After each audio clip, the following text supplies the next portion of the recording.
യേശുവേ നന്ദി, യേശുവേ സ്തോത്രം, യേശുവേ ആരാധന. ഹല്ലേലൂയ. കൃപാസനം മരിയൻ ഉടമ്പടി ധ്യാനത്തിലേക്ക് നമ്മൾ ഭക്തിപൂർവ്വം പ്രവേശിക്കുകയാണ്. ഈശോയോട് നമുക്ക് ഹൃദയത്തിൽ നന്ദി പറയാം.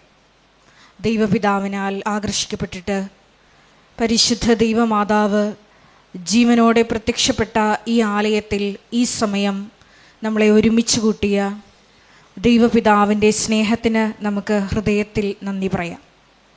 2004 ഡിസംബർ 7 ഉച്ചകഴിഞ്ഞ് 2:30 ഇതുപോലൊരു ആരാധന മധ്യയാണ് ദൈവമാതാവ് സമയഘടികാരം നെഞ്ചിൽ ചാർത്തി ഈ അൾത്താരയിൽ പ്രത്യക്ഷയായിക്കൊണ്ട് ദുരന്തം ഉണ്ടാകുവാൻ പോകുന്നു, പ്രാർത്ഥിക്കണമെന്ന വലിയ ദൈവിക സന്ദേശം കൈമാറിയത്.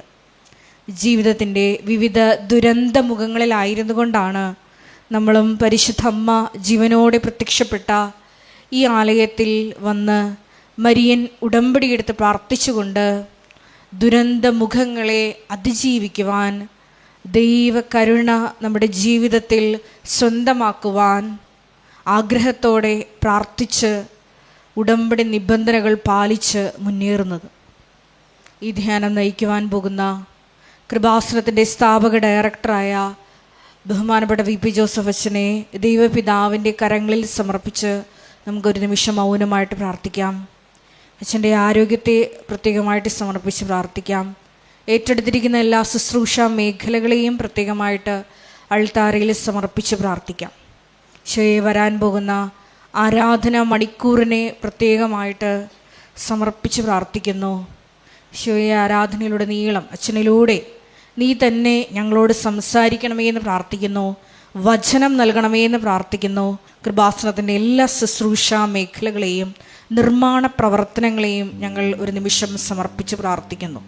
ഈശോയെ എല്ലാവരിലേക്കും ദൈവിക കൃപ സമൃദ്ധമായി വർഷിക്കുവാൻ ഈ ആരാധനയിലൂടെ കരുണയാകണമേ എന്ന് പ്രാർത്ഥിച്ചുകൊണ്ട് ദിവ്യകാരുണ്യനാഥനെ വരവേറ്റുകൊണ്ട് നമുക്ക് ഇരുകരങ്ങളും ഉയർത്തി ശക്തമായി സ്തുതിക്കാം. Hallelujah, hallelujah, hallelujah, hallelujah. മഹത്വം, മഹത്വം. ദൈവപിതാവേ നന്ദി, ദൈവപിതാവേ മഹത്വം, ദൈവപിതാവേ ആരാധന.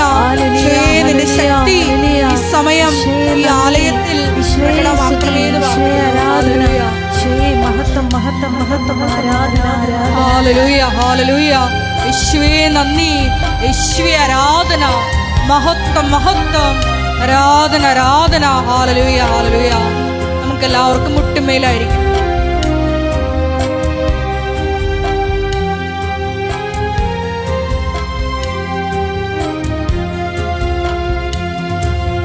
സ്വർഗീയ രാജനീശോ നിൻ മുൻപിൽ വന്നിതാ,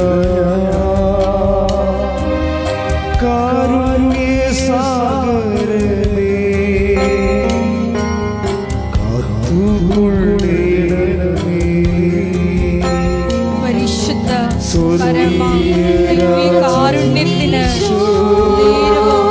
ആരാധനയും സ്തുതിയും പുകഴ്ചയും പരിശുദ്ധ കാരുണ്യത്തിന് നേരവും ആരാധനയും സ്തുതിയും പുകഴ്ചയും ഉണ്ടായിരിക്കട്ടെ. പരിശുദ്ധ കാരുണ്യത്തിന് നേരവും ആരാധനയും സ്തുതിയും പുകഴ്ചയും ഉണ്ടായിരിക്കട്ടെ.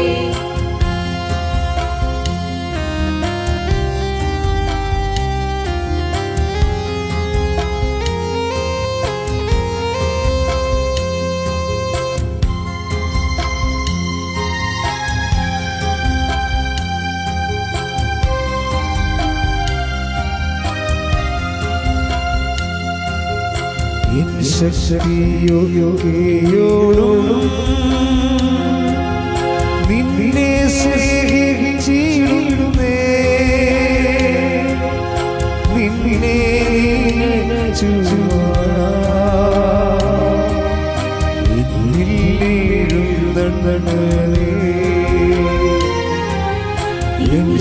ശക്തിയോടും നിന്നെ സ്നേഹിച്ചിടുന്നേ,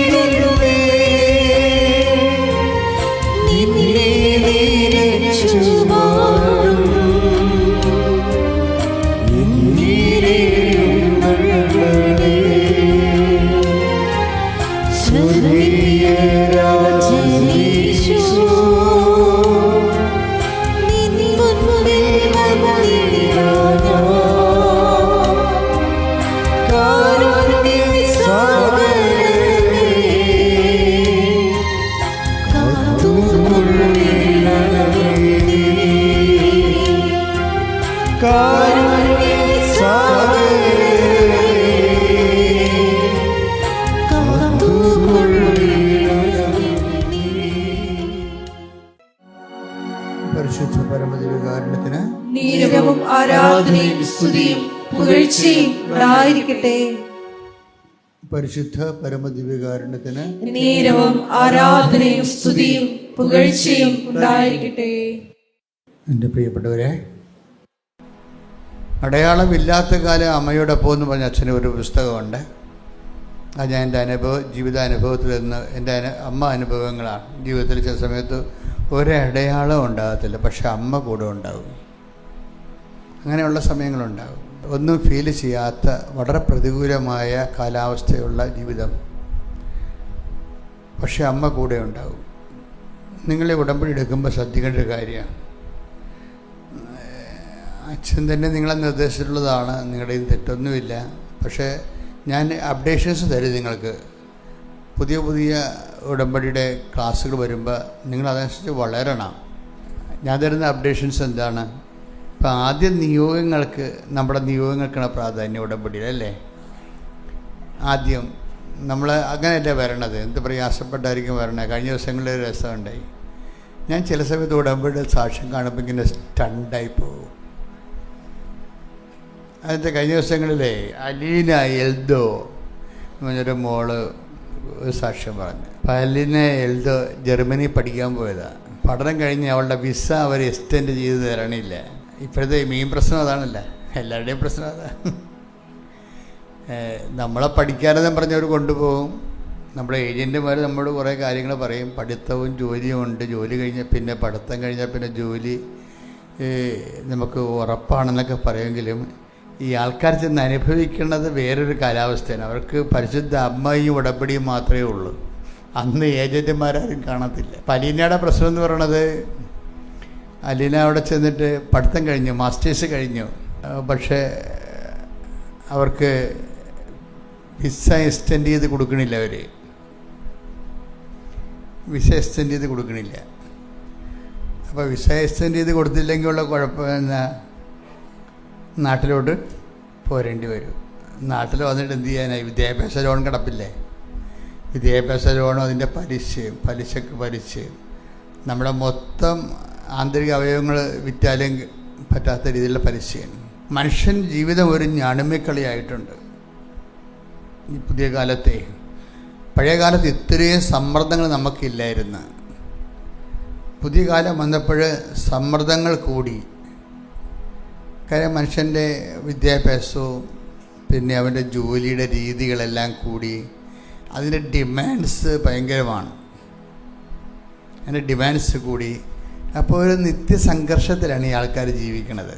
സംഘർഷമില്ലാത്തത് ശരിക്കും പറഞ്ഞാൽ വല്ല മാനസരോഗികൾക്ക് മാത്രമേ സംഘർഷം ഇല്ലാതുള്ളൂ. ബാക്കി എല്ലാവർക്കും സംഘർഷമുണ്ട്. ബാക്കി എല്ലാവർക്കും ജീവിതത്തെ സീരിയസ് ആയിട്ട് കാണുന്നവർ സ്വന്തം കാലിൽ നിന്നുകൊണ്ട് ജീവിതത്തെ അതിജീവിക്കാൻ, ജീവിതം തന്നെ ഒരു അതിജീവനമാണല്ലോ, അതിജീവിക്കേണ്ടി വരികയാണ്.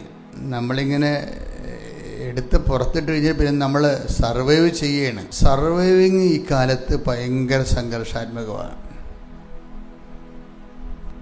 പക്ഷേ ഇതിൻ്റെ ഏറ്റവും വലിയ രസം എന്ന് വെച്ചാൽ ഈ സംഘർഷാത്മകമായ കാലത്താണ് ദൈവം ഉടമ്പടി വെളിപ്പെടുത്തിയത്.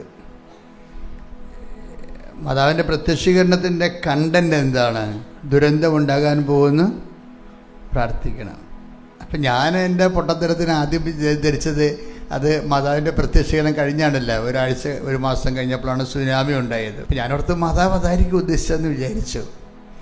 പിന്നെ ഞാൻ 10 കൊല്ലത്തേക്ക് ധ്യാനം ഇവിടെ കണ്ടിന്യൂ ചെയ്തതല്ലാതെ ഒരു പ്രത്യക്ഷീകരണ ബേസിൽ പോയില്ല. കാര്യം പ്രത്യക്ഷീകരണ ബേസിൽ പോകാത്ത മാതാവ് പറഞ്ഞു ദുരന്തം ഓൾറെഡി സംഭവിച്ചല്ലോ എന്നാണ്.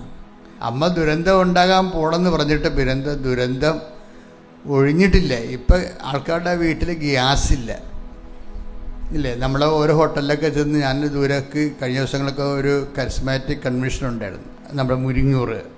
കരിസ്മാറ്റിക് ധ്യാനഗുരുക്കന്മാരുടെയും കരിസ്മാറ്റിക് ജനങ്ങളുടെ എല്ലാവരുടെയും ഒരു വലിയ കൂട്ടായ്മ. ഇന്നാണ് തീരണത്. ഇപ്പം ഞങ്ങൾ പോണ വഴിക്കൊരു ഹോട്ടലിൽ കയറിയപ്പോൾ, ഭക്ഷണം കഴിക്കാൻ വേണ്ടി കയറിയപ്പോൾ അവിടെ ചൂടുവെള്ളമില്ല. എന്താ കാര്യം ചോദിച്ചപ്പോൾ എന്താ ചൂടുവെള്ളം അല്ലാത്ത ഗ്യാസ് ഇല്ലെന്ന് പറഞ്ഞു. ദുരന്തമല്ലേ? വെള്ളം കൂടി മുട്ടിപ്പോയി ജനത്തിൻ്റെ. അപ്പം ദുരന്തം പണ്ട് പറഞ്ഞ പോലെ അല്ല. ദുരന്തം ഇങ്ങനെ വെള്ളത്തിൽ കയറി കുടിവെള്ളത്തിലൂടെയും ദുരന്തം വന്നുകൊണ്ടിരിക്കുകയാണ്. അപ്പോൾ ഇതിനെല്ലാം കണ്ടുകൊണ്ടാണ് അമ്മ അന്ന് പറഞ്ഞത് ദുരന്തങ്ങൾ ഉണ്ടാകാൻ പോകുന്നു. എന്താണ്? പ്രാർത്ഥിക്കണം. അപ്പോൾ എന്ത് പ്രാർത്ഥിക്കണമെന്ന് ചോദിച്ചു കഴിഞ്ഞാൽ ഇന്ന് വരെയുള്ള പ്രാർത്ഥനകളെ പൊളിച്ചെഴുതിക്കൊണ്ടാണ് ഈ ദുരന്തകാലത്ത് അതിജീവിക്കാൻ വേണ്ടിയുള്ള പുതിയ പ്രാർത്ഥന തരുന്നത്. അതെപ്പോഴും എൻ്റെ മക്കൾ മനസ്സിലാക്കണം. നിങ്ങളുടെ ഒരു വിഷയം കൊണ്ടുവന്ന് നിങ്ങൾ ഉടമ്പെടുക്കുന്നതിനേക്കാൾ ഉപരി റെസ്പോൺസിബിൾ കവനന്റ് ലൈഫ്, ഉത്തരവാദിത്തപൂർണ്ണമായ ഉടമ്പടി ജീവിതം എന്ന് പറഞ്ഞൊരു സംഭവമുണ്ട്. ഉത്തരവാദിത്തപൂർണ്ണമായ ഉടമ്പടി ജീവിതം ലക്ഷ്യം വെക്കുന്നത് സാത്താനെ തല കുത്തിക്കുക തന്നെയാണ്. അതെന്താ കാരണം വെച്ചാൽ ഇന്നലെ ഒരു മനുഷ്യനെ, ഇന്നലെ ഞാൻ ആൾക്കാരെ നിൽക്കുമ്പോൾ ആൾക്കാരെ കാണുമല്ലോ, അപ്പോൾ ഒരു കെട്ട് പ്രമാണമുണ്ട് അയാളുടെ കയ്യിൽ. അപ്പം ഞാൻ ഈ മനുഷ്യൻ്റെ മുഖത്ത് എല്ലാവരെയും കൂടുതലായിട്ട് നോക്കി. എന്താ പുള്ളിക്ക് വല്ലതും പറയാനുണ്ടെങ്കിൽ പറഞ്ഞോട്ടെന്ന് വിചാരിച്ചിട്ടാണ് നോക്കിയത്. കാര്യം കയ്യിൽ പുള്ളിയുടെ ചീട്ട എഴുതിയിരിക്കണത് ജപ്തി എന്ന് എഴുതിയിരിക്കണത്. പക്ഷെ ഒരു ജപ്തിയുടെ പേപ്പറല്ല കയ്യിരിക്കണത്, ഒരു 5-6 പ്രമാണങ്ങളുണ്ട്. അപ്പോൾ ഇയാൾ എന്താണ് എക്സ്പ്ലെയിൻ ചെയ്യാൻ പോകണമെന്ന് അറിയാൻ വേണ്ടി ഞാൻ ഇയാളുടെ മുഖത്തിട്ട് നോക്കി. എന്താ പറഞ്ഞോട്ടെന്ന് വിചാരിച്ച് നോക്കിയതാണ്.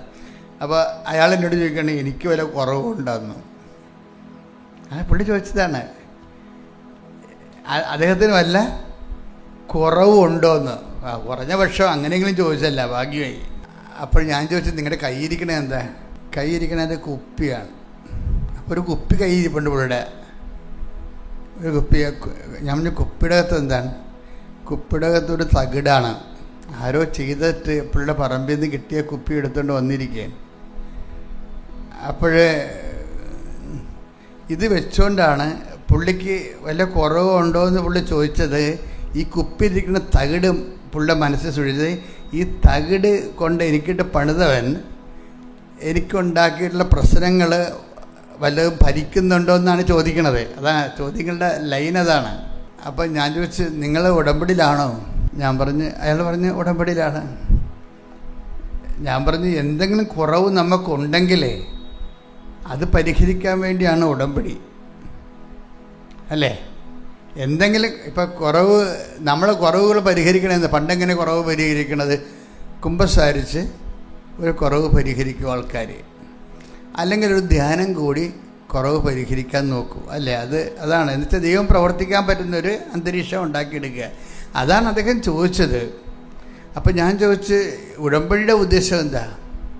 ഉടമ്പടിയുടെ ഉദ്ദേശം ഇതുപോലെ എന്തെങ്കിലും തരത്തിലുള്ള കുറവുകൾ, ദൈവം നമ്മുടെ ജീവിതത്തിൽ പ്രവർത്തിക്കുന്നതിന് എന്തെങ്കിലും കുറവുകളുണ്ടെങ്കിൽ അതുകൂടി കവർ ചെയ്തുകൊണ്ടാണ് ഈ ഉടമ്പടി വരണത്. ഉടമ്പടി ഉദ്ദേശം. അപ്പോൾ ഉടമ്പടി ചെയ്ത ആൾക്കാർക്ക് ഒരു കുറവുണ്ടാകത്തില്ല.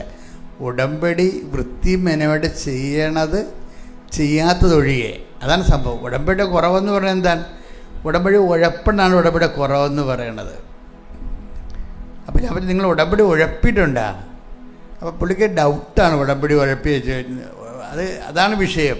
പുള്ളി തകിടും പിടിച്ച് നടക്കാവുന്നവരോട് കുറേ നാളായി, ഈ പ്രമാണവും നടക്കാവുന്നവരോട് കുറേ നാളായി. ഇത് പുള്ളി ചോദിക്കേണ്ട ആരെ കണ്ടാൽ എന്നോട് മാത്രമല്ല, ആരെ കണ്ടാലും പുള്ളി ചോദിക്കും. എനിക്കല്ല വല്ല ധ്യാനഗുരുക്കന്മാരെ ആരെ കണ്ടാലും ചോദിക്കും പുള്ളി, എനിക്ക് വല്ല കുറവുണ്ടാകുന്നു വെച്ചാൽ മറ്റവൻ പണിത് എനിക്ക് ഏറ്റിട്ടുണ്ടാകുന്നതാണ് പുള്ളി ഉദ്ദേശിക്കുന്നത്. അപ്പം നമ്മളെ സംബന്ധിച്ചിടത്തോളം വേറെ നമുക്കുള്ള കുറവുകളെക്കുറിച്ച് നമ്മൾ ചിന്തിക്കുമ്പോൾ തന്നെ ഈ കുറവുകൾ പരിഹരിക്കുന്ന എന്താണ് ഈ ഉടമ്പടിയുടെ ഉദ്ദേശം? എന്താണ് ഉടമ്പടിയുടെ ഉദ്ദേശം എന്ന് പറയുന്നത്? ഒറ്റ ഉദ്ദേശം മാത്രമേ ഉടമ്പടിക്കുള്ളൂ. അതിൻ്റെ മക്കൾ കറക്റ്റ് ഉടമ്പടിക്ക് ഒറ്റ ഉദ്ദേശമേ ഉള്ളൂ. എന്താ ഉദ്ദേശം? ദൈവത്തെ നമ്മുടെ പക്ഷത്താക്കുക, അത്രേ ഉള്ളൂ. ഞാൻ അയാൾ ചോദിച്ച്, ദൈവം നിങ്ങളുടെ പക്ഷത്താണോ? അയാൾ ആണെന്നോ അല്ലെന്നോ പറയണില്ല, ഡൗട്ടാ പുള്ളിക്ക്. വചനം എന്താണ്? ദൈവം നമ്മുടെ പക്ഷത്താണെങ്കിൽ അതാണ് വിഷയം. കീർത്താന, തകിട, കൂടോത്രമ, മന്ത്രവാദമ, ഇതൊന്നും ദൈവം പക്ഷത്താകുന്നതിൻ്റെ പ്രശ്നമല്ല. അതാണ് ബൈബിൾ ചോദിക്കുന്നത്. Take the bed of God. ശ്രുതിക്കട്ടെ ഹല്ലേലൂയ. റോമ 8:31. ഇതിനെക്കുറിച്ച് നാം എന്താണ് പറയേണ്ടത്?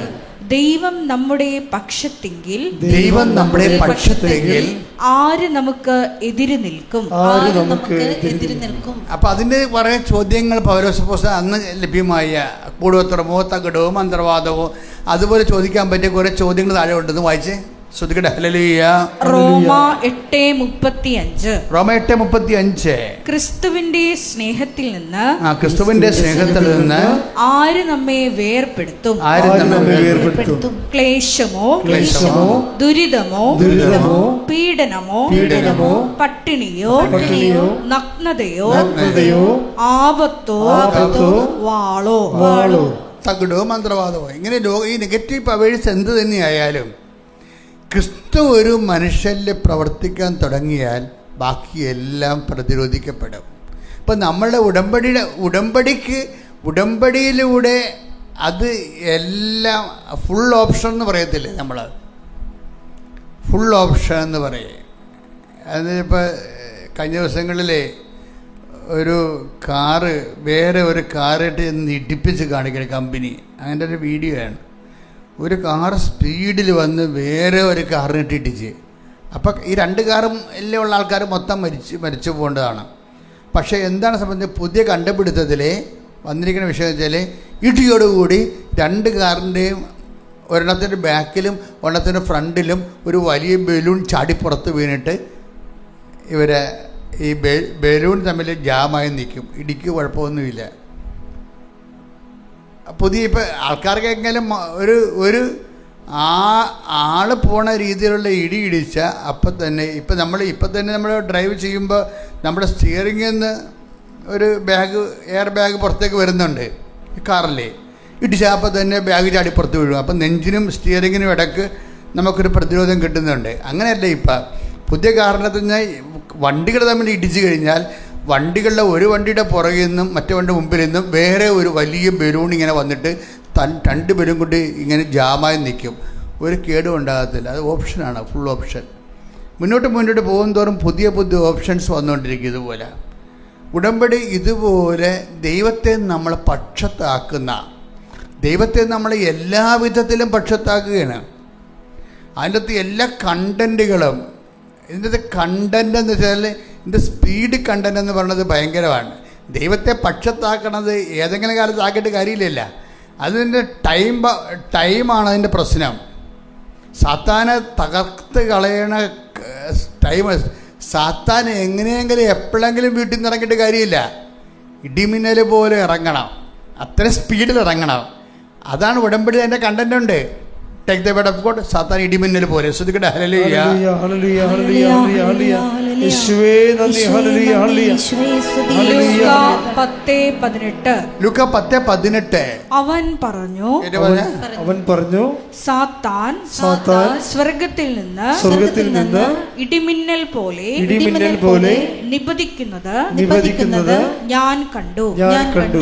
അപ്പം എന്താ വിഷയം? സാത്താനെ അപ്പം താടി പോലെ വന്നുള്ള കുഴപ്പം എന്തായിരിക്കും? ഈ കൊല്ലത്തെ എത്തത്തില്ല താഴെ. സാത്താൻ ആകാശത്തുനിന്ന് അപ്പം താടി പോലെ വന്നുള്ള അവസ്ഥ എന്താ? അതിങ്ങനെ അവിടെയും തട്ടിയും മുട്ടിയൊക്കെ വരത്തുള്ളു. അതിനുള്ളിൽ നമുക്ക് നശിക്കാവുള്ളെല്ലാം നശിക്കും. അങ്ങനെയല്ല. സാത്താനെ തകർക്കണമെങ്കിൽ ഇടിമിന്നൽ പോലെ തകർക്കണം. ആ സ്പീഡാണ് പ്രശ്നം. അതിൻ്റെ അകത്ത് ആ സ്പീഡ് എങ്ങനെയാണ് തിന്മയുടെ ശക്തി ആര് കുടുംബത്തോളം ചെയ്താലും മന്ത്രവാദം ചെയ്താലും ഇതിനെ സ്പീഡായിട്ട് എങ്ങനെയാണ് പ്രതിരോധിക്കുന്നത്? അതിനെന്താണ് ഉടമ്പടിയിലുള്ള കണ്ടൻ്റ് എന്ന് അറിയണം നിങ്ങൾ. എന്താണ് ഉടമ്പടി കണ്ടൻ്റ്? എന്താണ് അത്? ഈ 10 ലൂക്ക 10 എഴുതിയിട്ടുണ്ട്. എന്താ എഴുതിയിരിക്കണം? 10 എഴുതിയിരിക്കണം, നിങ്ങളെ ഓരോ സ്ഥലങ്ങളിലും പോകുമ്പോൾ അവരോട് സുവിശേഷം അറിയിക്കണം. ആ ഈ സുവിശേഷം അറിയിച്ച ആൾക്കാരെ തിരിച്ചു വരുമ്പോഴാണ് സാത്താൻ്റെ ഇടിമിന്നൽ കർത്താവ് പറയണത്. പ്രേക്ഷിത പ്രവർത്തനമാണ് സാത്താൻ്റെ ഇടിമിന്നൽ പോലെ തകർക്കണ ഈ ഉടമ്പടിയിലെ കണ്ടന്റ്. അത് ചെയ്യാതെ ഈ തകിട് കുപ്പിയും കൊണ്ട് കാപ്പിക്കൊണ്ട് നടന്നിട്ട് വല്ല കാര്യമുണ്ട്? ആ വിഷയം അതാണ്.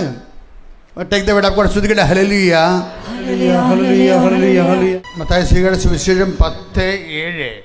കേട്ട് പറഞ്ഞേ, പോകുവിൻ, പോകുവിൻ, സ്വർഗരാജ്യം സ്വർഗരാജ്യം സമീപിച്ചിരിക്കുന്നുവെന്ന് സമീപിച്ചിരിക്കുന്നു. പ്രസംഗിക്കുവിൻ, പ്രസംഗിക്കുവിൻ. രോഗികളെ സുഖപ്പെടുത്തുകയും രോഗികളെ സുഖപ്പെടുത്തുകയും മരിച്ചവരെ ഉയർപ്പിക്കുകയും മരിച്ചവരെ ഉയർപ്പിക്കുകയും രോഗികളെ ശുദ്ധരാക്കുകയും രോഗികളെ ശുദ്ധരാക്കുകയും പിശാചുക്കളെ ബഹിഷ്കരിക്കുകയും പിശാചുകളെ ബഹിഷ്കരിക്കുകയും ചെയ്യുവിൻ. ഇപ്പൊ സുവിശേഷ വേലയ്ക്കാണ് അപ്പോസ്തലന്മാർ വിടുന്നത്.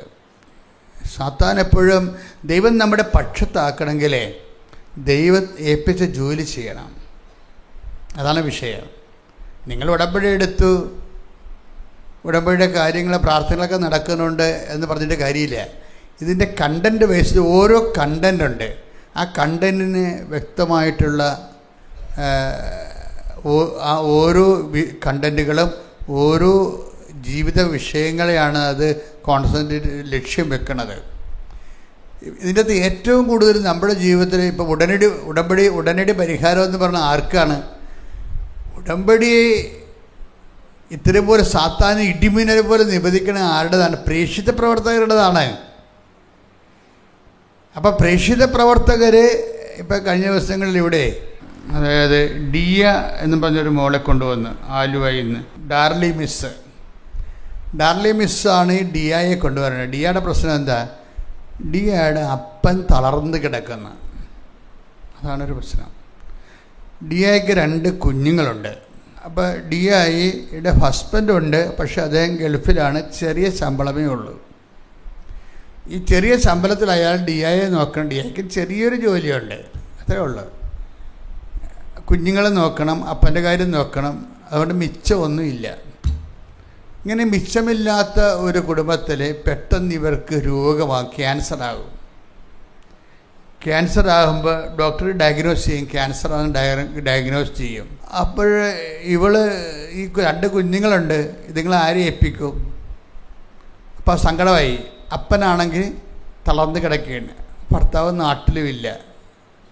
അപ്പോൾ ഈ ഒരു സ്ഥിതിയിൽ ഡോക്ടറിനോട് ചോദിക്കും, ഡോക്ടറെ ഞാൻ രക്ഷപ്പെടുവാന്ന് ചോദിക്കും. അപ്പോൾ ഡോക്ടർമാരുടെ ഇപ്പോഴത്തെ രീതി അനുസരിച്ച് ആളെ നോക്കത്തില്ല. അവരിങ്ങനെ പറയും, രക്ഷപ്പെട്ടാലും ഈ രോഗം പിന്നെയും വരുമെന്ന് പറയും. ഒരു ആശ്വാസത്തിന് വേണ്ടിയാണ് ഡോക്ടർമാരോട് ചോദിക്കണത്. പക്ഷെ ഡോക്ടർമാരിപ്പോഴേ പഠിച്ചു വെച്ചിരിക്കുന്ന സൈക്കോളജി എന്ന് പറഞ്ഞത് ആൾ പോയി കിടക്കണമെന്ന് ആദ്യമേ പറയണം. കാര്യം ആളിന് കുഴപ്പമൊന്നുമില്ലെന്ന് പറഞ്ഞു കഴിഞ്ഞാൽ ഇവർക്ക് എന്തെങ്കിലും കുഴപ്പം സംഭവിച്ചാൽ ബന്ധുക്കളോടെ വന്ന് ആശുപത്രി തല്ലി പൊളിക്കും ആൾക്കാർ. ഒരു കുഴപ്പമില്ലെന്ന് പറഞ്ഞതല്ലേ, എന്നിട്ട് പിന്നെ എന്ത് സംഭവിച്ചെന്ന് ചോദിക്കും, പിന്നെ കേസാകും. അതുകൊണ്ട് ഡോക്ടർ പറയും സർവ്വത്തിന് കുഴപ്പമാണ് ഡോക്ടർമാർ പറയും. അവർക്ക് കുറ്റപ്പെടുന്ന കാര്യമില്ല. ജനങ്ങളുടെ ഇതുപോലെയുള്ള ബുദ്ധിമോശമായ പെരുമാറ്റം കൊണ്ടാണ് സമൂഹത്തിൽ ഉത്തരവാദിത്തപ്പെട്ട സ്ഥാനത്തിരിക്കുന്നവരെ ജനങ്ങൾ വികടത്തരം കാണിക്കരുത്. പോലീസ്, ഡോക്ടർ, ജനങ്ങളെ അവർ ഉത്തരവാദിത്തപ്പെട്ടിരിക്കുന്നവർ ജനങ്ങളെ വെറുത്താൽ പിന്നെ അവർ മുമ്പും പുറം നോക്കത്തില്ല. എപ്പോഴും നമ്മൾ ശ്രദ്ധിക്കേണ്ടാവുക. ഈ ജനജീവിതം എന്ന് പറഞ്ഞാൽ ഉത്തരവാദിത്തപ്പെട്ട ജീവിതമാണ്. അവർക്ക് മെയിൻ ഉണ്ട് എന്ന് കഴിഞ്ഞാൽ പിന്നെ അവർക്ക് ഇത്രയും നമ്മളെന്താ കഷ്ടപ്പെടണമെന്ന് ഓർക്കും. അവർ പഠിച്ച വെച്ച് എത്തിക്സൊക്കെ അവർ തൽക്കാലം പൂട്ടി വെക്കും. എന്നിട്ട് എല്ലാവർക്കും ജീവിക്കണമെന്ന രീതിയിലുള്ള നിലപാടുകൾ ഡോക്ടർമാരെടുക്കും. അതാണ് ഡോക്ടർമാരുണ്ട്. ഡോക്ടർമാർ ഒരു ഉത്തരവാദിത്തം ഇതൊക്കെ വന്നാൽ പിന്നെയും തിരിച്ചു വരുമെന്ന് പറയും. അപ്പോൾ ഇതോട് ഇവളുടെ സപ്തനാടി, ഡിയയുടെ സപ്തനാടിയും തകർന്ന് നമ്മുടെ നാട് തകർന്നാൽ എന്താ പുള്ളിക്കെന്താ? അപ്പോൾ കുഞ്ഞുങ്ങളെ ആരെ ഏൽപ്പിക്കുമെന്ന് ഇവളുടെ ഒരു അന്തരാളമാണ്. കുഞ്ഞുങ്ങളെ ആരെ ഏൽപ്പിക്കും? അപ്പനാണെങ്കിൽ തളർന്ന് കിടക്കണം, ഭർത്താവിനാണ് തുച്ഛ വരുമാനമാണ്, എങ്ങനെ ജീവിക്കും? എനിക്കെന്തെങ്കിലും സംഭവിച്ചാൽ കാണുന്ന ആരെങ്കിലും അടുപ്പക്കാരെ പരിചയപ്പക്കാരെ ഇത്തിരി ബന്ധമുള്ളവരെ കാണുമ്പോൾ പറയും, എനിക്കെന്തെങ്കിലും സംഭവിച്ചാൽ കുഞ്ഞുങ്ങളുടെ കാര്യമൊന്നും നോക്കണം കേട്ടാ. ആ രീതിയിലായി വർത്തമാനമൊക്കെ. എനിക്കെന്തെങ്കിലും സംഭവിച്ചാൽ കുഞ്ഞുങ്ങളുടെ കാര്യം നോക്കണം കേട്ടാ. നമുക്ക് സങ്കടം വരും കേൾക്കുമ്പോൾ. ഒരു മനുഷ്യൻ ഇത്രയേ ഉള്ളൂ. നിങ്ങളെ അഹങ്കരിക്കുമ്പോഴും ആക്കടെ മേക്കിട്ട് കയറുമ്പോഴും ദൈവം ബലം പ്രയോഗിച്ച് നമ്മളെ എളിമപ്പെടുത്താൻ വേണ്ടി നിങ്ങൾ അവസരം ഉണ്ടാക്കുകയാണ്. That's non sense. നിങ്ങളിപ്പോൾ കണ്ടത്തിലേക്ക് മുണ്ട് തട്ടി, എന്നെ തട്ടി ഞാനും തട്ടും, എന്തറാന്ന് ചോദിച്ചാൽ ഞാൻ ഏതൊരാന്ന് ചോദിക്കുന്നതൊക്കെ പറഞ്ഞാൽ തണ്ടിൽ കാണിച്ചാണല്ലേ. ജീവിതം ഒന്ന് ആൻറ്റിയായിട്ടൊന്ന് ഒന്ന് തിരിച്ച് കറങ്ങിയ അപ്പം തന്നെ ആൾക്കാരെ പട്ടാങ്കി പറയാൻ തുടങ്ങും. അത്രയേ ഉള്ളൂ മനുഷ്യർ. എന്നാൽ പിന്നെ ആദ്യമേ പറയാൻ പറ്റത്തില്ലേ? നിങ്ങൾ എന്തെങ്കിലും സംഭവിച്ചതിന് ശേഷം എളിമപ്പെടാനിരിക്കണത് എന്തിനാണ്? എന്തെങ്കിലും സംഭവിച്ചതിന് ശേഷം ഏത് വലിയ കൊല കൊമ്പനായാലും ശരി ആൾക്കാരെ പതുങ്ങി പൂച്ച പോലെ, പുലിയെല്ലാം പൂച്ച പോലെ. എന്നാൽ പിന്നെ ആദ്യമേ പൂച്ചയാകാൻ പാടില്ലേ? എന്തെങ്കിലും സംഭവിച്ചിട്ട് പുലി പൂച്ചയാകാനിരിക്കുകയാണ്. അതെന്താ പ്രശ്നം വെച്ചാൽ, എളിമ എന്ന് പറയുമ്പോൾ നമ്മൾ എപ്പോഴും ശ്രദ്ധിക്കണം. അതുകൊണ്ടാണ് അമ്മ എപ്പോഴും പറയണം, ഞാൻ എന്തുകൊണ്ടാണ് മരിയൻ സ്പിരിച്വാലിറ്റി ഫോളോ ചെയ്യണത്. കാര്യം മരിയൻ സ്പിരിച്വാലിറ്റി കോൺക്രീറ്റ് സ്പിരിച്വാലിറ്റിയാണ്. അപ്പോസ്തലന്മാരുടെ സ്പിരിച്വാലിറ്റിയിലുള്ള പ്രശ്നം വെച്ച് കഴിഞ്ഞാൽ, അപ്പോസ്തലന്മാർ പ്രബോധനങ്ങളാണ് കൊടുക്കുക. അപ്പോസ്തല പ്രബോധനം എന്നല്ല പറയണത്, അപ്പോസ്തലന്മാർ പ്രബോധനങ്ങളാണ് കൊടുക്കുന്നത്. മറിയം, ഞാൻ കഴിഞ്ഞ ദിവസം മുരിങ്ങൂർ പ്രസംഗിച്ചപ്പോൾ എന്താ പറഞ്ഞത്, I identify my self as A Marian charismatic എന്ന് പറഞ്ഞത്. എന്താ കാര്യം? ഞാൻ കരിസ്മാറ്റിക്കാണ്, പക്ഷേ മരിയൻ കരിസ്മാറ്റിക്കാണ്. അതിൻ്റെ കാരണം എന്ന് വെച്ച് കഴിഞ്ഞാൽ, അപ്പോസ്തലന്മാർ പലപ്പോഴും കൊടുക്കുന്നത് പ്രബോധനങ്ങളാണ് കൊടുക്കുന്നത്, ഡോഗ്മയാണ് കൊടുക്കുന്നത്. മറിയൻ ഡോഗ്മ കൊടുക്കത്തില്ല. അതാ പ്രശ്നം. മറിയൻ ജീവിതമാണ് കാണിക്കുന്നത്. എൻ്റെ മക്കളെ, ദൈവത്തിൻ്റെ ശക്തി, ശക്തനായവൻ എനിക്ക് വലിയ കാര്യങ്ങൾ ചെയ്തു. ശക്തനായവനെ കൊണ്ട് വലിയ കാര്യം ചെയ്യിക്കണമെങ്കിൽ അവിടുന്ന് തരം ദാസിയുടെ വിനീത അവസ്ഥ തെക്കൻ പാർത്തു. കൈയടിച്ച് ശ്രുതികട ഹല്ലേലൂയ.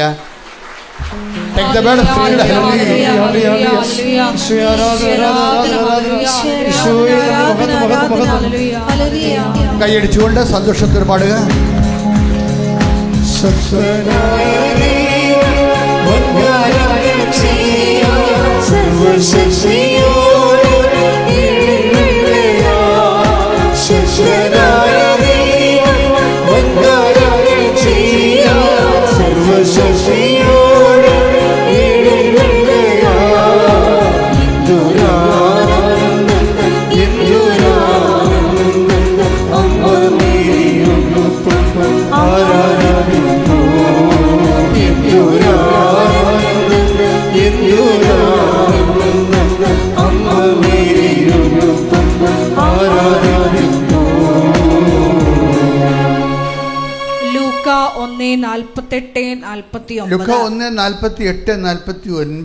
അവിടുന്ന് തന്റെ ദാസിയുടെ താഴ്മയെ കടാക്ഷിച്ചു. ഇപ്പോൾ മുതൽ സകല തലമുറകളും എന്നെ ഭാഗ്യവതി എന്ന് പ്രകീർത്തിക്കും. ശക്തനായവൻ എനിക്ക് വലിയ കാര്യങ്ങൾ ചെയ്തിരിക്കുന്നു. അവിടുത്തെ നാമം പരിശുദ്ധമാണ്. അപ്പൊ ഈ ഉടമ്പടിയിലൂടെ മക്കളെ നമ്മൾ എന്താ ഉദ്ദേശിക്കുന്നത്? നിങ്ങൾ ഉടമ്പടി എന്തിനാ? ശക്തനായനെ കൊണ്ട് ഇനി വലിയ കാര്യങ്ങൾ ദൈവം ചെയ്താൽ മാത്രമേ നമുക്ക് പിടിച്ചു നിൽക്കാൻ പറ്റത്തുള്ളൂ. അതല്ലേ നമ്മൾ ഉടമ്പടിക്കണത്. ഇനി ദൈവം വലിയ കാര്യങ്ങൾ ചെയ്യണം. വലിയ കാര്യങ്ങൾ ചെയ്താലേ നമുക്ക് നിലനിൽപ്പുള്ളൂ. അതുകൊണ്ടാണ് നമ്മൾ വലിയ കാര്യങ്ങൾ ചെയ്യണത്. അപ്പോൾ എന്ത് ചെയ്യണം?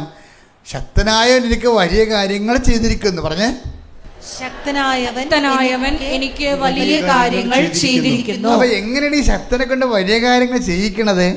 അവിടുന്ന് തൻ്റെ ദാസിയുടെ വിനീത അവസ്ഥ. പറഞ്ഞേ,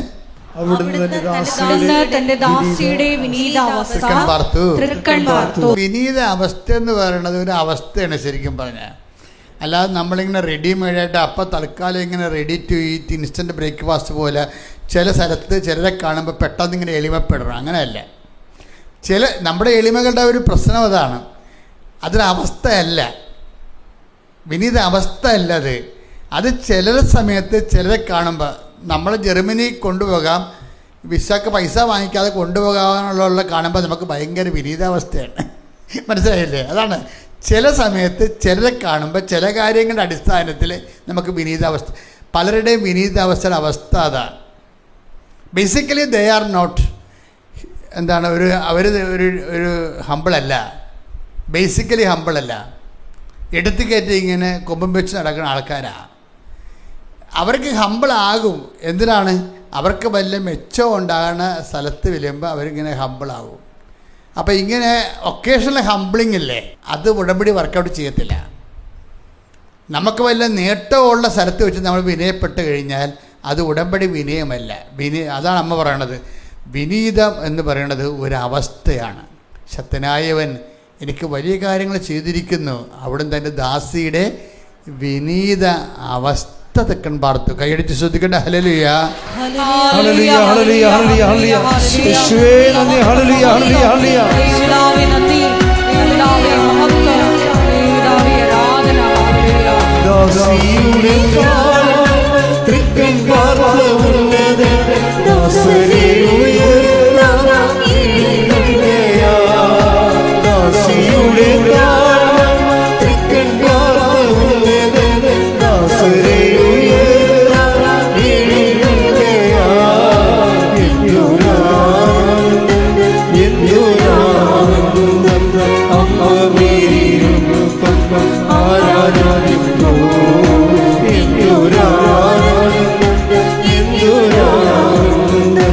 അമ്മ മേരിയിരുന്നു ആരാധിക്കുന്നു.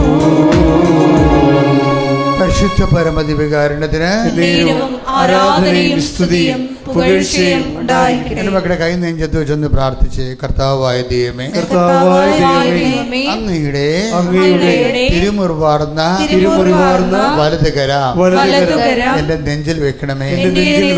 കർത്താവേ, പരിശുദ്ധ അമ്മയെ പോലെ എന്നെയും വിനയാന്വിത മനോഭാവം ജീവിത അവസ്ഥയായി ദൈവകൃപ ആർജിക്കാൻ കഴിവുള്ള ഒരു വ്യക്തിയായി എന്നെ ഉടമ്പടിയിലൂടെ രൂപാന്തരപ്പെടുത്തണമേ.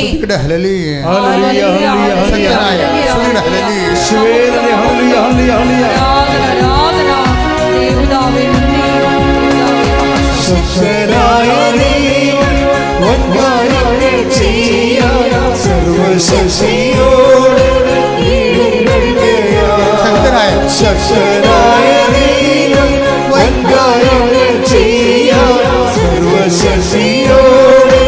എഴുന്നള്ളുകയാ.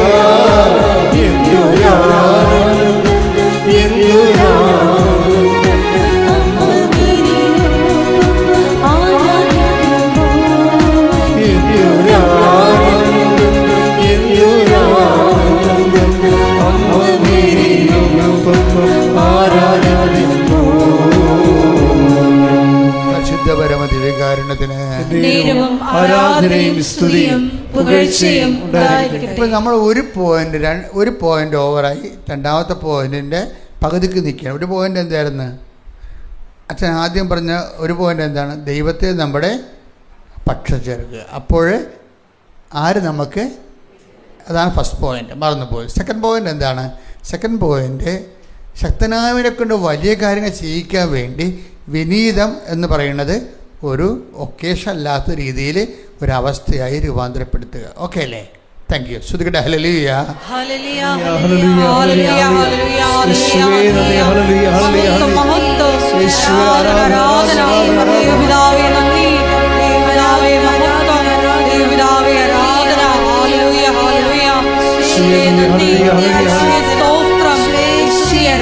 സ്വർഗീയ രാജനീശോ. ശ്രുതികട്ടെ. ഹല്ലേലൂയ.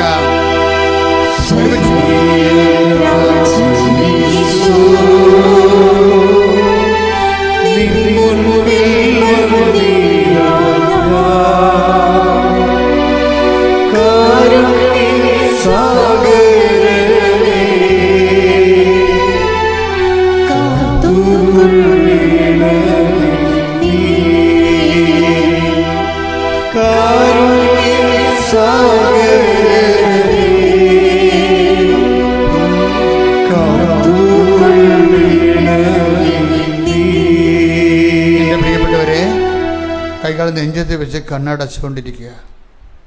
നിങ്ങൾ ഓർക്കേണ്ടത്, അമ്മ പ്രത്യക്ഷപ്പെട്ട, ജീവനോടെ പ്രത്യക്ഷപ്പെട്ട ഒരു സ്ഥലത്ത് കർത്താവ് ഉയർച്ചെന്നേറ്റ ദിവസം ഞായറാഴ്ച കർത്താവിൻ്റെ മുമ്പിൽ ആരാധന കൂടുകയാണ്. നമ്മൾ ഒരു കുഞ്ഞിനെപ്പോലും കർത്താവ് കണ്ണീരോടെ തിരിച്ച് വീട്ടിലോട്ട് വിടത്തില്ല.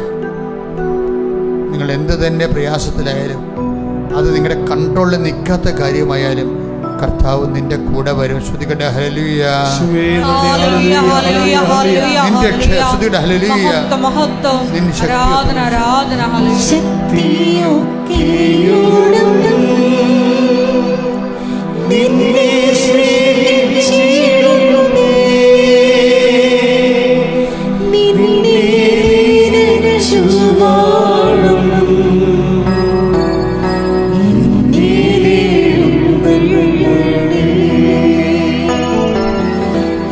ശക്തി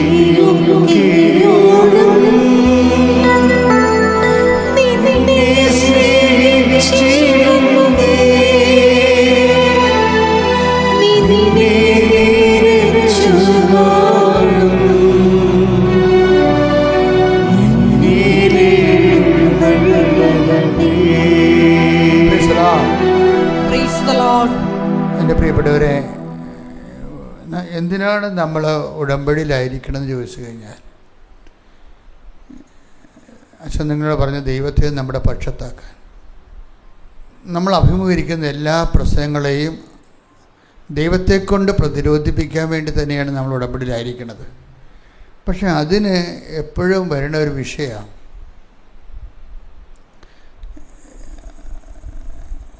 കർത്താവിൻ്റെ ഉടമ്പടി എടുക്കുന്ന ഒരു വ്യക്തിയും ദൈവത്തിൻ്റെ അകമഴിഞ്ഞ വലിയ ആത്മബന്ധത്തിലേക്കാണ് നമ്മൾ വിളിക്കപ്പെട്ടിരിക്കണമെന്ന് ഓരോരുത്തരും മനസ്സിലാക്കണം. എന്നിട്ട് നിങ്ങൾ നിങ്ങളുടെ വിഷയങ്ങളുടെ മേൽ അമിതമായ ഒരു വിഷയങ്ങളോടെ ഓരോ വിഷയം ഇത്തിരി നീണ്ടൊക്കെ പോകുമ്പോൾ നിങ്ങൾ വല്ലാത്ത രീതിയിൽ അലോസരപ്പെടുകയല്ലേ. അപ്പോൾ ദൈവം അതിനേക്കാൾ കൂടുതൽ അലോസരപ്പെടുന്നുണ്ട്. നിങ്ങളിപ്പോൾ നിങ്ങളുടെ വിസ വരാൻ താമസിക്കുമ്പോൾ നിങ്ങൾക്ക് അലോസരപ്പെടുന്നില്ലേ? അപ്പം നിങ്ങൾ അലോസരപ്പെടുന്നത് കണ്ടിട്ട് ദൈവം നിങ്ങളെ ഓർത്ത് അതിനേക്കാൾ വലിയ അലോസരത്തിലാണ് ഇരിക്കുന്നത്. അതുകൊണ്ട് ബി ഹാപ്പി, സന്തോഷമായിരിക്കണം. കർത്താവ് നിങ്ങളുടെ ശ്രദ്ധ മുഴുവനും എന്താണ്? ഇപ്പോൾ സ്നേഹമായിരിക്കട്ടെ നിങ്ങളുടെ ലക്ഷ്യമെന്നില്ലേ? ആരാണ്? ദൈവത്തോടുള്ള സ്നേഹമായിരിക്കും. ദൈവത്തോട് സ്നേഹം വർദ്ധിക്കുമ്പോൾ സ്നേഹമായിരിക്കട്ടെ നിങ്ങളുടെ ലക്ഷ്യം. Take the word of God. 1 കൊരിന്തോസ് 14:1. 1 കൊരിന്തോസ് 14:1. സ്നേഹമായിരിക്കട്ടെ നിങ്ങളുടെ ലക്ഷ്യം. സ്നേഹമായിരിക്കട്ടെ നിങ്ങളുടെ ലക്ഷ്യം. അപ്പം എപ്പോഴും നിങ്ങളുടെ ലക്ഷ്യം എന്ത്? ജപ്റ്റിനവിടെ മാറുക. നിങ്ങളുടെ ലക്ഷ്യം കല്യാണം ഒത്തുവരിക. നിങ്ങളുടെ ലക്ഷ്യം മക്കളില്ലാത്തവരുടെ മക്കളുണ്ടാവുക. അപ്പം നിയോഗമാണ് ഇപ്പം നിങ്ങളുടെ ലക്ഷ്യം. അതൊന്ന് യൂട്ടേൺ എടുക്കണം, ടെസ്റ്റ് ചെയ്യണം. നിയോഗം തന്നെ ആയിരിക്കണം പുതുക്കുമ്പോഴും നിങ്ങളുടെ ലക്ഷ്യമെങ്കിൽ, പുതുക്കുമ്പോഴും 3-4 പുതുക്കിയിട്ടുണ്ട് ഇപ്പം. അപ്പോഴും നിയോഗം തന്നെ ലക്ഷ്യമാണെങ്കിൽ ഈ വള്ളത്തിൻ്റെ അകത്ത് വെള്ളം കിടക്കണ പോലെയാണ് ഇപ്പം കിടക്കണത്. വെള്ളം വേണം, നിയോഗമൊക്കെ ആവശ്യമാണ്. വള്ളം പോകണമെന്നുണ്ടെങ്കിൽ ഒക്കെ വെള്ളം വേണം, അല്ലേ? പക്ഷെ ആ വെള്ളം ഈ വള്ളത്തിനകത്ത് കിടന്നാൽ വള്ളം മുങ്ങിപ്പോകും. പലരുടെ ഉടമ്പടി വെള്ളം മുങ്ങിയിരിക്കുകയാണ്. പലരുടെ ഉടമ്പടി വെള്ളം മുങ്ങിപ്പോയി. എന്താ കാര്യം? നിയോഗത്തിനാണ് അവർക്ക് ഒത്തിരി പ്രാധാന്യം വന്നത്. അപ്പം നിയോഗത്തെ ഇപ്പോൾ കല്യാണം താമസിച്ച് പോയി നിങ്ങളുടെ കൂട്ടുകാരത്തി കുറിയും കൊണ്ട് വരുമ്പോൾ നിങ്ങൾ പാത്തുകളെ ഓടി. ഞാനിവിടെ ഇല്ലെന്ന് മമ്മി പറഞ്ഞേക്കാൻ പറയും. ഞാനിവിടെ ഇല്ലെന്ന്. അവളവിടെ ഇരിപ്പുണ്ടേ. അവൾക്ക് ഇവിടെ ഫേസ് ചെയ്യാനുള്ള പ്രയാസം കൊണ്ടാണ്. അവൾ ഉടമ്പടിയൊന്നും എടുത്തിട്ടില്ലേ കൂട്ടുകാരത്തേക്ക്. പക്ഷേ ഞാൻ ഉടമ്പടിയെടുക്കുന്നത് എൻ്റെ കല്യാണം വന്നിട്ടില്ല. ഉടമ്പടിയെടുക്കാത്ത അവൾക്ക് കല്യാണം വന്ന്. അപ്പോൾ ഞാൻ ഉണ്ടാക്കുന്നത് അലോസരമുണ്ട്. അത് ദൈവത്തെ അലോസരപ്പെടുത്തണുണ്ട്. അതാണ് വിഷയം. ഈ ദൈവമായിട്ട് ഡീലിങ് വളരെ ഇൻ്റലിജൻറ്റ് ഡീലിങ്ങേ പറ്റത്തുള്ളൂ. നിങ്ങളുടെ ഈ ഇമോഷൻ ഡീലിങ് പറ്റത്തില്ല.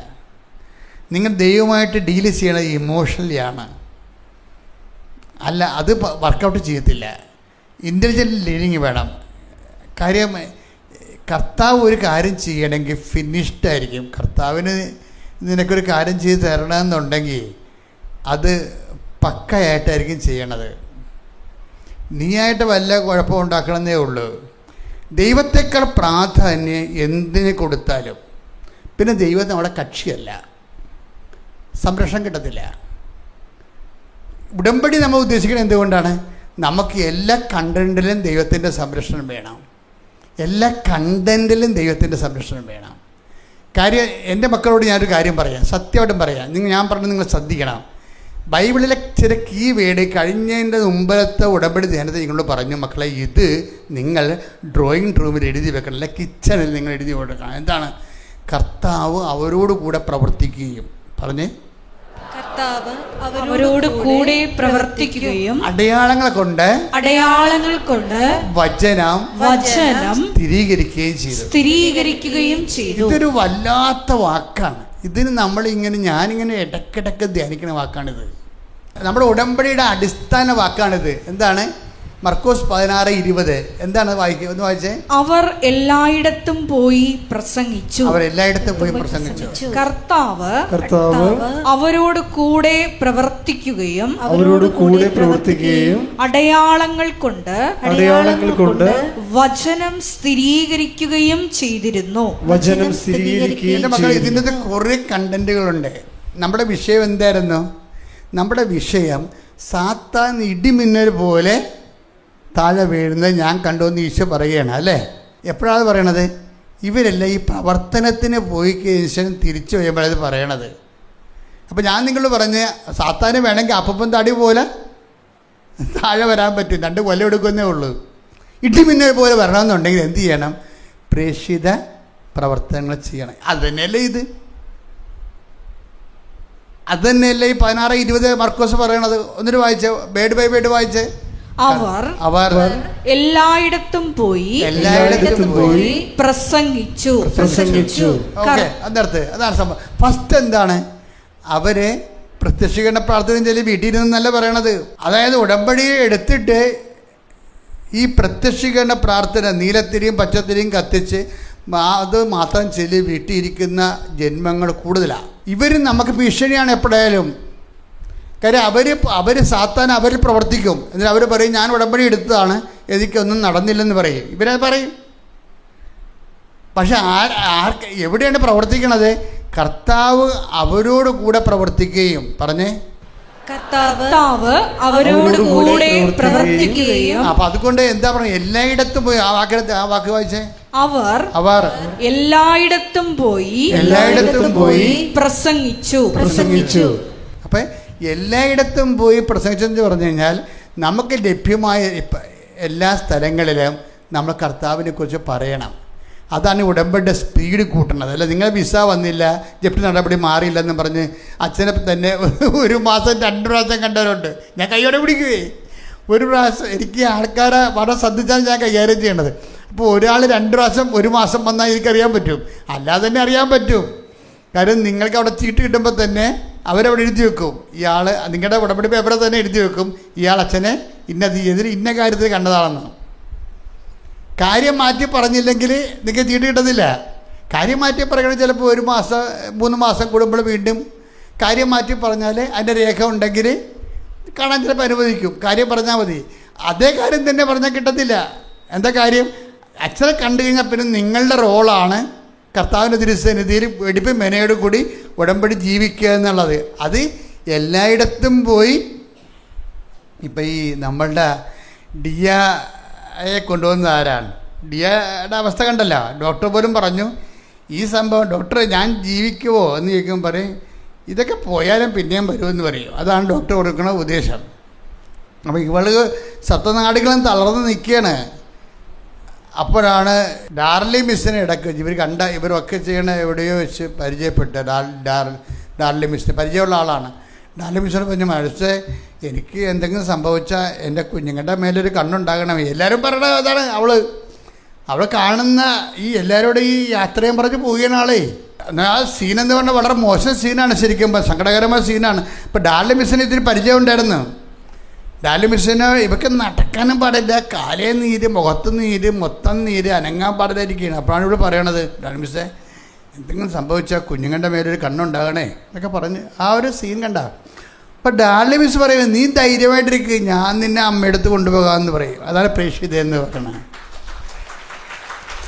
അപ്പോൾ ഇവൾ പറയും ഞാനെങ്ങനെ വരും, എനിക്ക് ബസ്സേക്കാർ നടക്കാൻ പോലും പറ്റാത്ത ആളെ കാലേ നീരാണ്. ബസ്സേ ഇരുന്ന് കഴിഞ്ഞാൽ പിന്നെ കാലിൽ തൂങ്ങിയാൽ പിന്നെ കാലിന് 1 കിലോ കണക്കിന് ഭാരമാകും, എനിക്ക് അനങ്ങാൻ പറ്റത്തില്ല, അത് ഞാൻ നിന്നെ കൊണ്ടുപോകാമെന്ന് പറയും. അതാണ് ആ പ്രേക്ഷിതരുടെ ചൈതന്യം എന്ന് പറഞ്ഞതാണ്. അല്ല പ്രത്യക്ഷീകരണം വാർത്ത ചെല്ലി ഇരുട്ടത്ത് കുത്തിരിക്കുകയല്ല. അവർ പറയും ഞാൻ നിന്നെ കൊണ്ടുപോകാമെന്ന് പറയും. അവിടെ ഇച്ഛാശക്തിയുണ്ട്. പ്രേക്ഷിതർക്ക് എപ്പോഴും അഭിഷേക ശക്തി ഉണ്ടാകും. ഇങ്ങനെയുള്ള എന്തെങ്കിലും വിഷമം കേട്ട് കഴിഞ്ഞാൽ ഉടനെ അവർക്ക് ഇരട്ടി ശക്തി, അവർ പ്രേക്ഷിതരാണെന്നുണ്ടെങ്കിൽ അവർക്ക് ഇരട്ടി ശക്തി കിട്ടും. കാര്യം ഇതിനെ പിക്കപ്പ് ചെയ്യണമെന്ന് പറയും. പിന്നെ എന്താണ്, പിന്നെ ഇവരുടെ കെയർ ഓഫിലാണ് മാതാവ് ഇവരെ അഡ്മിറ്റ് ചെയ്യണത്. കാര്യം അവരും ഈ ഡിയയും മാതാവും തമ്മിൽ കണക്ഷൻസ് ഒന്നുമില്ല. ഡാർലി മിസ്സും മാതാവും തമ്മിൽ ഭയങ്കര, അതാണ് പ്രേക്ഷിതരെന്ന് എപ്പോഴും നമ്മൾ ശ്രദ്ധിക്കണം. പ്രേക്ഷിതരെന്ന് പറയുന്ന സംഭവം നിങ്ങൾക്ക് വീട്ടിൽ വില ഉണ്ടാകത്തില്ല, സഭയിലും വില ഉണ്ടാകത്തില്ല. ഈ വീട്ടിലും സഭയിലും വില ഉണ്ടായിട്ട് എന്നാ കാണിക്കാനാണ്? വില കൊടുക്കണ ആരായിരിക്കും? ദൈവം. പ്രേക്ഷകർക്ക് ദൈവമാണ് വില. വേറെ ആരുടെയും വില നിങ്ങൾ പ്രതീക്ഷിക്കരുത്. കിട്ടണം കാര്യമില്ല. ആരുടെയും പേരോ നല്ല പേരോ സൽപ്പേരോ കിട്ടാൻ വേണ്ടി നിങ്ങൾ പണിക്ക് പോകരുത്. മറിച്ച് നിങ്ങളുടെ പേരുകൾ സ്വർഗത്തിൽ എഴുതപ്പെട്ടിരിക്കുന്ന സന്തോഷിക്കാൻ. ശ്രദ്ധിക്കട്ടെ. Hallelujah, hallelujah, hallelujah, hallelujah, hallelujah. യേശുവേ നന്ദി. ഹല്ലേലൂയ, സ്വർഗീയ രാജരീശോ ശ്രദ്ധിക്കട്ടെ. ഹല്ലേലൂയ.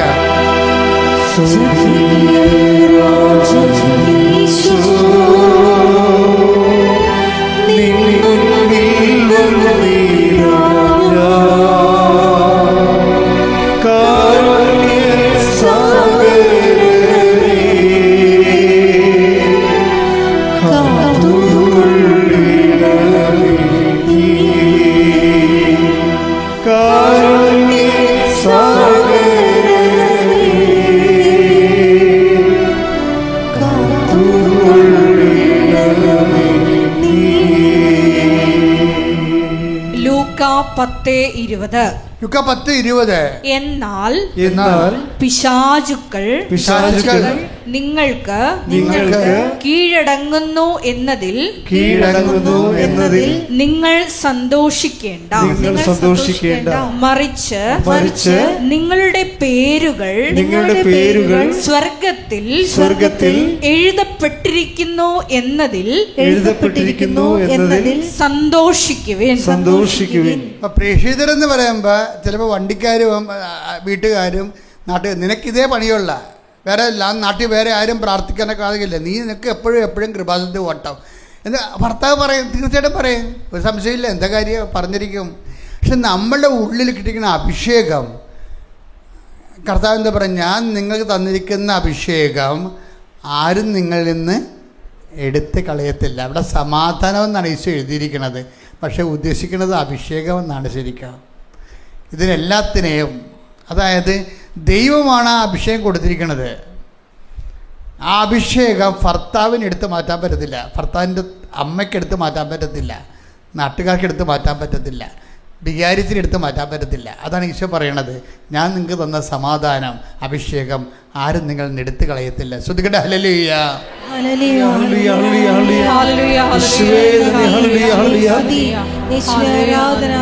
യോഹന്നാൻ 16:22.